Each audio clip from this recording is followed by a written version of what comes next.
چنانچہ بعض لوگ اپنے تصور کی دنیا میں مدینہ طیبہ کی محفلوں کے بارے میں اور فضا کے بارے میں سوچتے تھے اور لکھتے تھے. کسی لکھنے والے نے لکھا، کاش وہ چہرہ میری آنکھوں نے دیکھا ہوتا، کاش وہ چہرہ میری آنکھوں نے دیکھا ہوتا، مجھ کو تقدیر نے اس دور میں لکھا ہوتا. باتیں سنتا میں کبھی پوچھتا معنی اس کے، آپ کے سامنے اصحاب میں بیٹھا ہوتا. جب بھی مسجد نبوی میں اذانیں ہوتی میں مدینے سے گزرتا ہوا جھونکا ہوتا. کسی نے کچھ کہا، کسی نے کچھ کہا، مگر ایک شاعر نے تو اپنے دل کے جذبات کو عجیب انداز سے کہا. اس نے کیا لکھا؟ سوچتا ہوں میں تب جنم لیتا، سوچتا ہوں میں اس دور میں اگر پیدا ہوتا. یہ تو محبت کی بات ہے، چشم تصور میں بات کہہ رہا ہے. سوچتا ہوں میں تب جنم لیتا، جانے پھر کیا سے کیا ہوا ہوتا.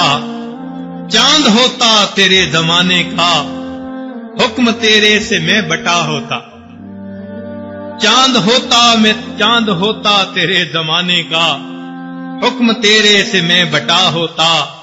پانی ہوتا وہاں کے چشموں کا، تیرے قدموں پہ بہ گیا ہوتا. پانی ہوتا وہاں کے چشموں کا، تیرے قدموں پہ بہ گیا ہوتا. ٹکڑا ہوتا میں ایک بادل کا، ساتھ تیرے میں گھومتا ہوتا. جہاں لگ محبوب آپ جاتے میں بادل کا ٹکڑا بن کر آپ کے ساتھ ساتھ وہاں پر جاتا. ٹکڑا ہوتا میں ایک بادل کا، ساتھ تیرے میں گھومتا ہوتا. پیڑ ہوتا کھجور کا کوئی، جس کا پھل تو نے کھا لیا ہوتا. پیڑ ہوتا کھجور کا کوئی، جس کا پھل تو نے کھا لیا ہوتا. تیرے حجرے کے آس پاس کہیں، تیرے حجرے کے آس پاس کہیں میں کوئی کچا راستہ ہوتا. تیرے حجرے کے آس پاس کہیں میں کوئی کچا راستہ ہوتا. خاک ہوتا میں تیری گلیوں کی، تیرے قدموں کو چومتا ہوتا.